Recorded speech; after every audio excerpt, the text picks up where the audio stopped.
Before I move on to your future, I do have to ask, do you think Governor Cuomo behaved inappropriately at all? I think that there have been generational changes that he perhaps did not stay in touch with. I think that things that were appropriate 10 years ago, kissing someone on the cheek, telling someone they look lovely, today, don't do it. We're in an office environment, don't do it. I think that Me Too was a very necessary corrective for a lot of reasons in terms of sort of evening power structures and letting people set their own boundaries, and people should be allowed to set their own boundaries.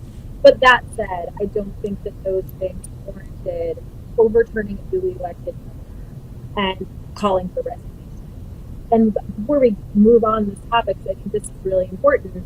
As a woman in the workplace who spent a lifetime in a male-dominated field and who has broken glass myself at very young age, I think that where Me Too has lost its way, and I fear that it could end up setting women back, is that there's a certain level of hysteria around all conduct, when in reality, I think that there's a range of conduct. I think you kiss someone on the cheek, I don't want to be kissed on the cheek. Apologize. I think that if there's some things that are chronic in the office that people feel are inappropriate, that person should be trained. More serious things, you should be fired, and others, you should go to jail.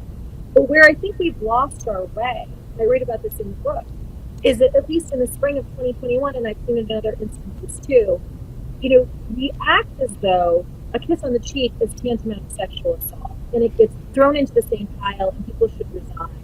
And my biggest fear is that the pendulum swings back, and people roll their eyes at the Me Too movement, and then suddenly, when there are more serious claims, they're not taken seriously because people think it's all about history.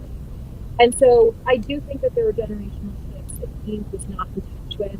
Do I think that that meant that he should have had to resign and the government should be overturned? I do not.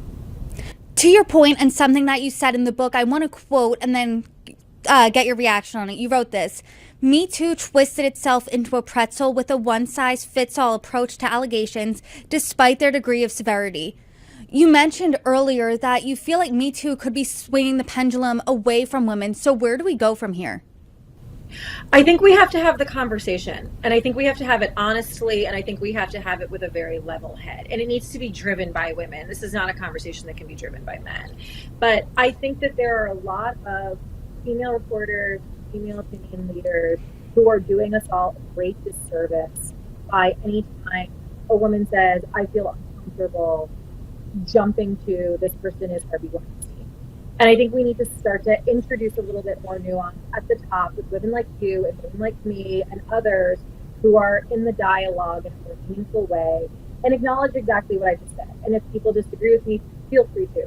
But again, some things apology, some things training, some things firing, some things jail. When we act like it's all Harvey Weinstein and Bill Cosby, you lose people. The thing that really struck me about the Johnny Depp trial was not just that people, it's fine, there's different camps, some people believed Amber, some people believe Johnny, but the vitriol online and the way, the anger and the nastiness, and you saw some of it in Kevin Spacey too, but you're seeing this same back where now people are saying they don't believe the women, where any little inconsistency means they're a liar. And just, the actual, the way that the public is reacting to some of these high-profile things, I think, is the canary in the coal mine for how you're going to start to see people react to them in the office and in more, private settings.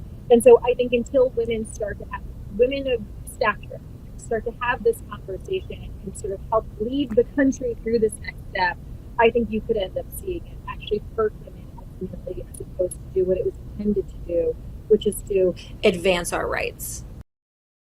I do now just want to talk about the present and perhaps the future. In the book, minus a few maybe minor disagreements with the governor, you do speak very highly, very glowingly of him. What is your relationship with Governor Andrew Cuomo now? He's a good friend, and I still support him.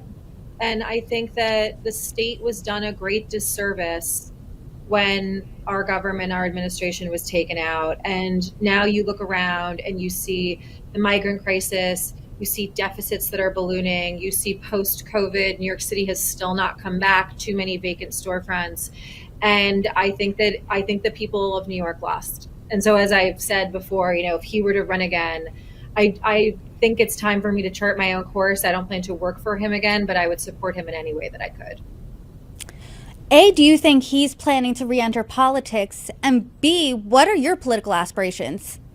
I don't know if he will, but I think there's an appetite. I think that the public looks back on what happened with a more sober assessment and says to themselves, he resigned for that. And at the same time, there's a lack of leadership on every level in New York. And I think people are very nervous nationally. And so I think that if he wants to, I think that there's absolutely an opportunity for him to. And if he will, that's a question for him. And Melissa, what's next for you? You intimated at the beginning of the conversation that you weren't quite done with politics yet, and you wrote that for 22 years you gave your blood, sweat, and tears to politics. So, are you done, or are you re-entering soon? What does that look like? I'm considering my options as well. Was the first female secretary of the governor at age 34. I held the highest unelected position in New York. I was at the helm negotiating budgets. I was, at the ground floor of COVID. I was there for the infrastructure projects. I was involved at the highest possible levels. And looking around and seeing sort of the state of play right now is killing me.